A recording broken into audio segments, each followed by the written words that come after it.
Tell them the joke that you recently heard from the stand-up comedian.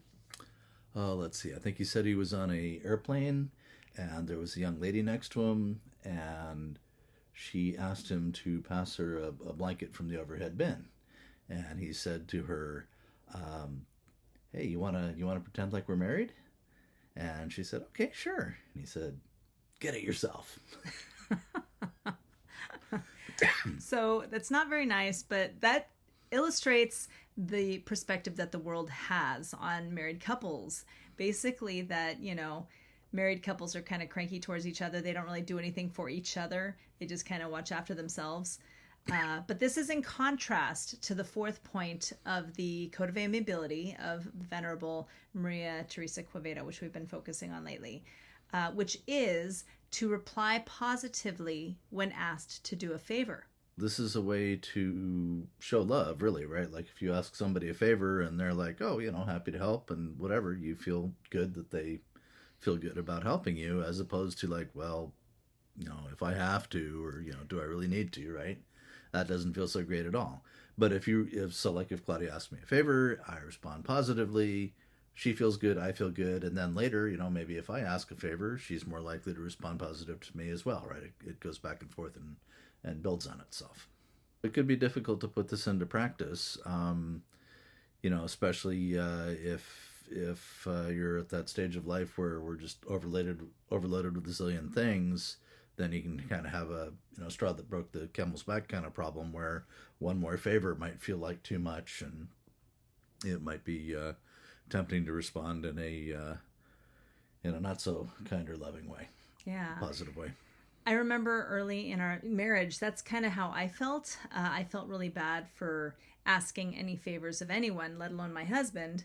And but early in our marriage, we were reading a book together. I don't even remember which book Can't it remember was. what it But was. in this book, there was a couple where they had an agreement. They made an agreement with each other that if one of them wanted a cup of water, that they would ask, and the spouse would always say yes. And I don't remember why, but we thought that was a great idea. Yeah, well, it's essentially that you're not allowed to get your own water, right? The only way you're drinking is if your spouse brings it to you, and that kind of emphasizes your dependence and your oneness. Right. We agreed to make this our own agreement. So, Yeah. so if I asked him for water, he'd have to go get me some, and vice versa. And at some point, I remember being really thirsty at 3 a.m. And so I was like, do I ask him? I felt like, well, that was part of our agreement. So yep. I'd ask him. I mean, this didn't happen all the time, but, and he would get up and go get it without, grumbling or anything. He'd be just happy as can be. 3 a.m, go get me some water. And that really made an impression on me. And it made me feel loved. And even at 3 a.m, he cared about me enough to go get me some water.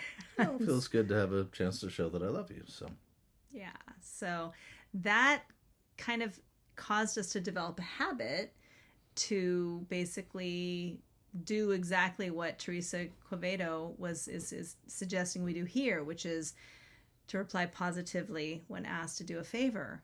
It became a habit for us, and so I thought that was, a great example for making this part of your marriage is, make an agreement that, maybe you'll get each other water whenever the other one is thirsty.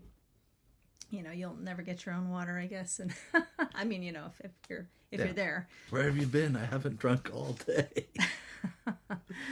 So we're focusing on the Code of Amiability, specifically the fourth point in this code, which is, again, to reply positively when asked to do a favor. Let's try adding this step to our list of things that we're trying to be more amiable, like our Mother Mary, and put it into practice, try it out, and let us know how it works for you.